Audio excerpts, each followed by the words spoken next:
வணக்கம். மேற்கு வங்க மாநிலம் ஜமல்பூர் மாவட்டத்தில் அமித்ஷா தேர்தல் பிரச்சாரத்திற்கு கலந்து கொள்வதற்காக ஒரு இடத்தை தேர்வு செய்கிறார்கள். அந்த இடம் எப்படி இருக்குது அப்படிங்கிறத மட்டும் நீங்கள் பாருங்கள்.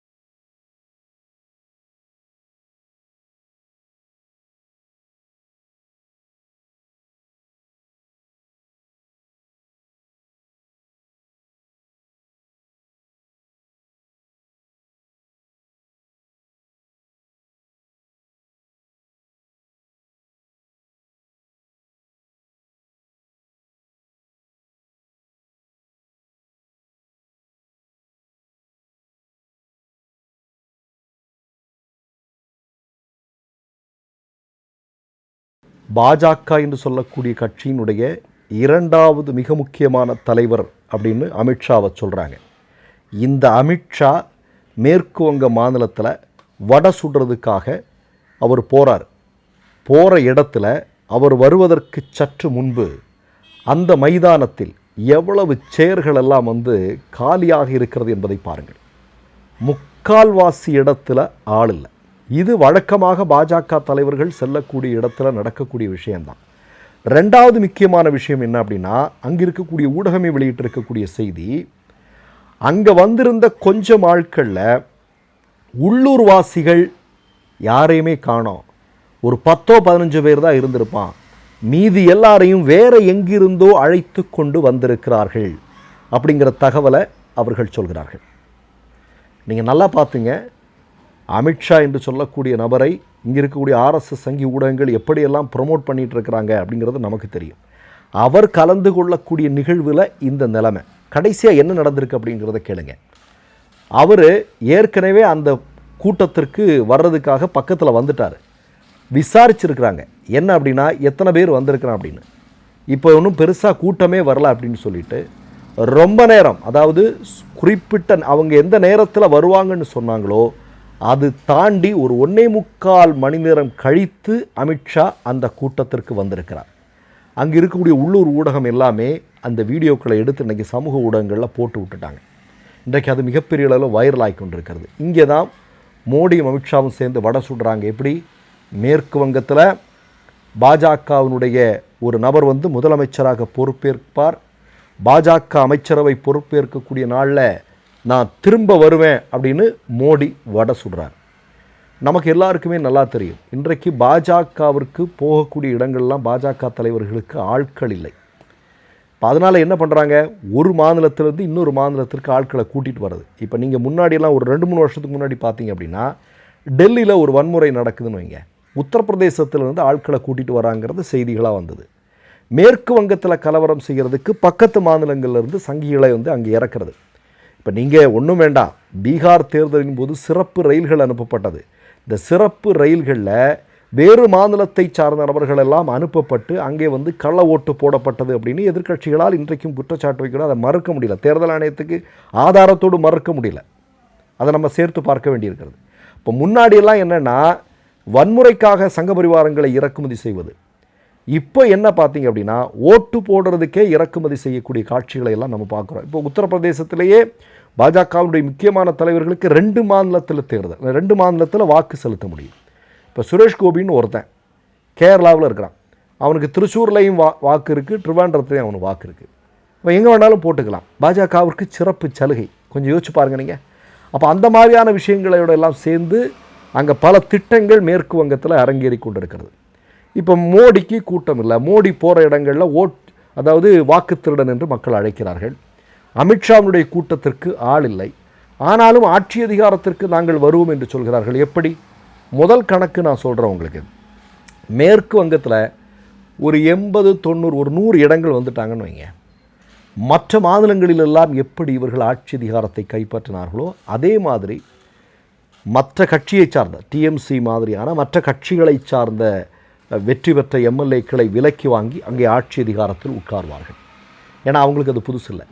இந்த ஆர்எஸ்எஸ் அடிமை ஊடகங்கள் எல்லாம் செல்ல பெயர் போட்டு அழைப்பார்கள் அதை, ஆப்ரேஷன் தாமரை. ஆமாம், அதாவது இவ்வளோ பெரிய ஜனநாயக படுகொலை செய்கிறான், அதற்கு இவனுங்க போட்டிருக்கிற பேரை பாருங்கள், ஆப்ரேஷன் தாமரையா. எவ்வளவு கேடுகட்டவர்களாக இருப்பார்கள் என்பதை பாருங்கள். அப்போ இதெல்லாம் அங்கே அவங்களுடைய திட்டங்களில் இருக்குது. ஆனால் நமக்கு தெரியுது, வயல்வெளியில் உயிருக்கு பயந்து பொழைச்சா போதும்னு ஓடுறான் பிஜேபி கேண்டிடேட். நம்ம பார்க்குறோம், சர்வசாதாரணமாக பார்க்குறோம். ஃபுல்லாக கம்பி வேலி கட்டிக்கிட்டு காரில் ட்ராவல் பண்ணுறானுங்க. பொதுவாக நம்ம தமிழ்நாட்டிலெல்லாம் கார் எப்படி கண்ணாடி இருக்கும் இல்லையா, அது மாதிரி தான் டிசைன் இருக்கும். அங்கே எப்படின்னா ஸ்பெஷலாகவே கண்ணாடிக்கு வெளியே இரும்பு கம்பி வலையெல்லாம் போட்டு உள்ளே இருந்துக்கிட்டே எப்பா சாமி ஏதாவது ஒரு ஓட்டு போடுங்கப்பா அப்படின்னு தேர்தல் பிரச்சாரம் செய்ய வேண்டிய நிலைக்கு பாஜக இருக்குது. நீங்கள் மேற்கு வங்கத்தில் பாஜகவால் எதுவும் பண்ண முடியாது அப்படிங்கிறதா உண்மை. ஆனால் என்னெல்லாமோ பண்ணி பார்க்குறாங்க. ஏன்னா மோடிக்கும் தெரியுது, அமித்ஷாவுக்கும் தெரியுது, இனி நம்முடைய ஆட்சி அப்படிங்கிறது என்னைக்கு எப்போ வேணாலும் நடக்கலாம். அதுக்கு முன்னாடி காங்கிரஸ் முக்து பாரத், எதிர்க்கட்சிகளே இல்லாத இந்தியா, நம்ம தான் கிங்கு, நம்ம மட்டும்தான் ஆட்சி அதிகாரத்தில் அப்படிங்கிற திட்டம் எல்லாம் இருக்குது. அதையெல்லாம் எப்படியாவது செயல்படுத்தணும் அப்படின்னு மோடியும் அமித்ஷாவும் பல திட்டங்களை கொண்டு வர்றாங்க. ஆனால் மக்கள் அதுக்கு ஒத்துழைக்கணும் இல்லையா? நீங்கள் மக்கள் ஒத்துழைக்க மாட்டாங்க. ஏன்னா குறிப்பாக மேற்கு வங்கத்தில் நீங்கள் பார்த்தீங்கன்னா பாஜக என்று சொல்லக்கூடிய கட்சியை அவங்க ஏன்னா நீங்கள் தமிழ்நாடு மேற்கு வங்கம் எல்லாமே நீங்கள் பார்த்தீங்க அப்படின்னா அது கொஞ்சம் வேர்பிடிப்புள்ள மண்கள். அதாவது மாநில கட்சிகளுக்கு ஓரளவுக்கு வேர்பிடிப்புள்ள மண்கள் அது. அப்போ நீங்கள் பார்த்தீங்க அப்படின்னா அங்கே இருக்கக்கூடிய மக்கள் இது மாதிரியான ஒரு கட்சியை அவங்க அங்கீகரிக்க மாட்டாங்க. ஏன்னா அவர்களுடைய வாழ்க்கைக்கும் அவர்களுடைய கலாச்சாரத்திற்கும் முற்றிலும் வேறான ஒரு சித்தாந்தத்தை உடையது தான் ஆர்எஸ்எஸ். அதனால 100 வருஷமாக அவன் அங்கே வேலை செய்து பார்க்குறான், அவனால் எதுவும் பண்ண முடியல. நீங்கள் அது இந்த தேர்தலிலும் பிரதிபலிக்கும் என்று சொல்லப்படுகிறது. அதனால தான் அமித்ஷாவுடைய கூட்டத்திற்கு ஆட்களே இல்லை. இவ்வளோ பாருங்களேன், அவங்க கையில் அளவு கடந்த பணம் இருக்குது, அளவு கடந்த அதிகாரம் இருக்குது. நீங்கள் நினச்சா என்ன வேணாலும் பண்ணலாம், எப்படிப்பட்ட ஒரு பிம்பத்தை வேண்டுமானாலும் கட்டமைக்கலாம் இல்லையா? இப்போ நீங்கள் சமீபத்திலோட பார்த்தீங்க, ஆம் ஆத்மி கட்சியை ஒட்டுமொத்தமாக சோலி முடிச்சிட்டாங்க இல்லையா? 7 அந்த கட்சியில் இருக்கக்கூடிய 7 பணக்கார எம்பிக்கள், பணம் அதிகமாக வைத்திருக்கக்கூடிய எம்பிக்களை பயமுறுத்தி இந்த கட்சியில் கொண்டு வந்துட்டானுங்க.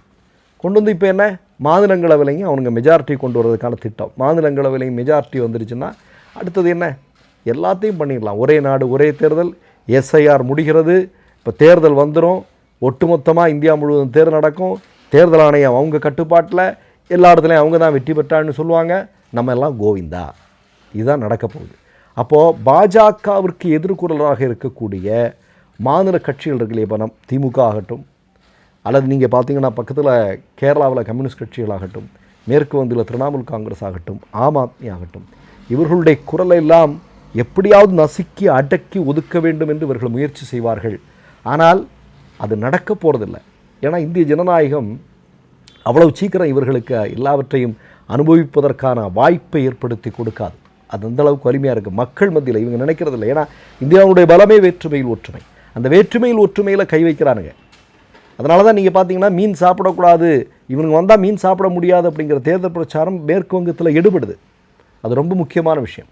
ஒட்டுமொத்தமாக மேற்கு வங்கம், அசாம், தமிழ்நாடு, கேரளம், பாண்டிச்சேரி 5 மாநில சட்டமன்ற தேர்தலிலும் பாஜக மண்ணை கவ்வும் என்பதுதான் உண்மை. மற்றொரு நிகழ்வில் சந்திப்போம். நன்றி, வணக்கம். 3 யூடியூப் சேனல்கள் வியாபாரத்திற்கு இருக்கிறது.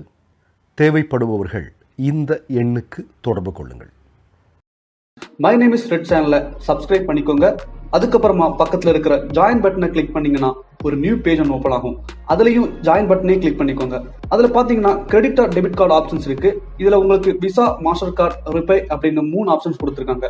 அதுல நீங்க எந்த கார்டு சூஸ் பண்றீங்களோ அந்த கார்டோட நம்பர் என்டர் பண்ணிக்கோங்க. அப்புறமா கார்டோட வேலிடிட்டி மந்த் அண்ட் இயரை டைப் பண்ணிக்கோங்க. அடுத்தபடியா உங்க கார்டோட பின்னால சிவிசி கோடுன்னு சொல்லிட்டு 3 நம்பர்ஸ் கொடுத்துருப்பாங்க. அந்த நம்பர் இதுல என்டர் பண்ணிக்கோங்க. அப்புறமா அட்ரஸ் அண்ட் இன்ஃபர்மேஷன் என்டர் பண்ணிட்டு பைங்கிற பட்டனை கிளிக் பண்ணிக்கோங்க. ஒருவேளை உங்க கார்டு நம்பர் இன்வாலிட்னு காமிச்சிச்சுன்னா உங்க கார்டுல இன்டர்நேஷனல் யூசேஜை எனேபிள் பண்ணுங்க.